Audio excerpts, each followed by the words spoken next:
Hola, ¿qué tal? Me llamo Enrique Antonio Pedraza Mayoral, soy licenciado en Derecho y maestro en Filosofía. Y a continuación quiero hacer unas reflexiones sobre la piratería y los derechos humanos. Estas ideas las expongo en ejercicios de mis derechos de libertad de pensamiento y expresión consagrados en la Constitución Política de los Estados Unidos Mexicanos y en el Pacto de San José de Costa Rica, Convención Americana de Derechos Humanos. En primer lugar, quiero exponer que por piratería entendemos un delito diferente al que consignan los códigos penales con ese nombre.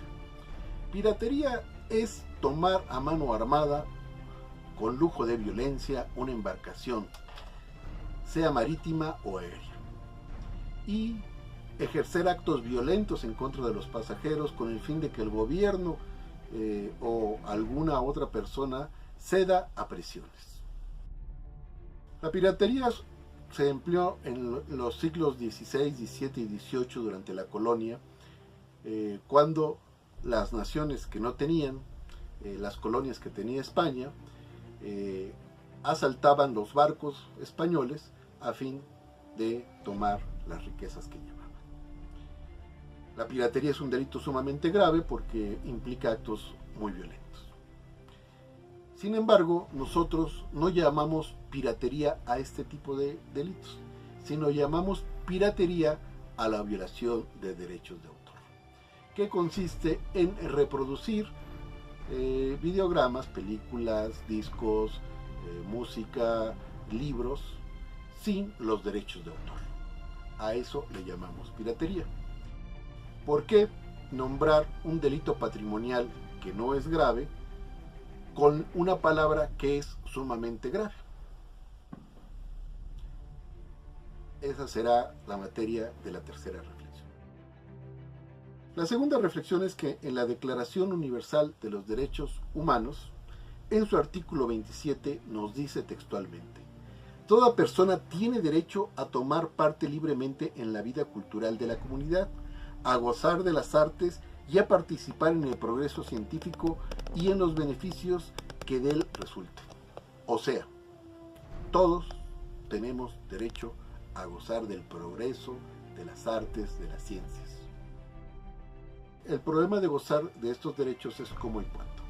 El segundo párrafo de este artículo nos dice: toda persona tiene derecho a la protección de los intereses morales y materiales que le correspondan por razón de las producciones científicas, literarias o artísticas de que sea autor.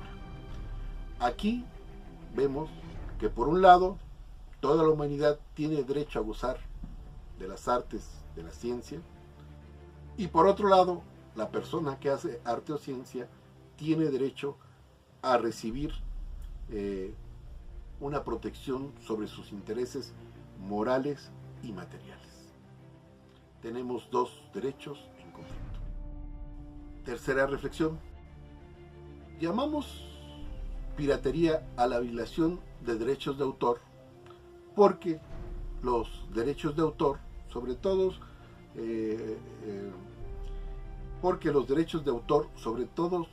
los de la tecnología, permiten que las grandes potencias tengan riqueza y que los pueblos que no tenemos esa tecnología no la tengamos.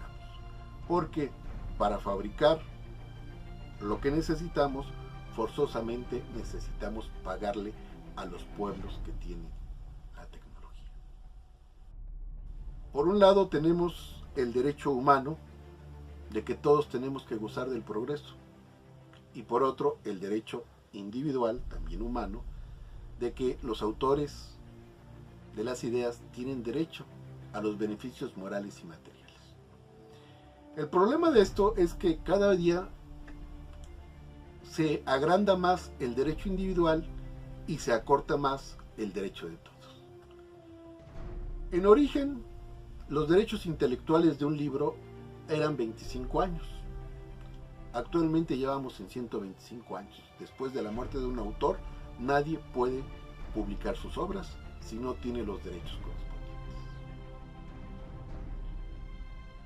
¿A qué nos lleva esto? A que finalmente el conocimiento sea acaparado por manos que tienen el capital para hacerlo y no por todos.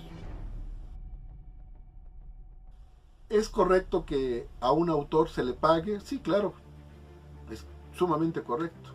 El problema es que actualmente los derechos de los autores no los tiene el artista, no los tiene el investigador, no los tiene el intelectual. Los tienen asociaciones o sociedades que los compran y ellas son las que los explotan pagándole determinada cantidad a los autores. O sea que el derecho de autor no está defendiendo a los autores, está defendiendo a las empresas que tienen los derechos de los autores y que además, gracias a las reformas que ha ido sufriendo la ley, pueden explotarlos por más de 100 años. Y aquí es donde pregunto, llamamos piratería a la violación de estos derechos de autor porque precisamente esa piratería rompe con la base medular del sistema capitalista, que es la acaparación del capital actualmente a través de la tecnología o de las ideas. Y gracias a este acaparamiento y a esta visión que tenemos es por lo que países no pueden desarrollarse, porque cualquier cosa que una persona cree probablemente ya tenga una patente. De esta manera tenemos un problema. Por un lado, el derecho individual y el derecho colectivo.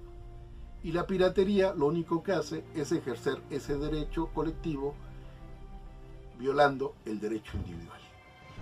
Y entonces surge realmente la pregunta: ¿hasta qué punto la piratería está dentro del derecho humano y hasta qué punto la piratería constituye un delito?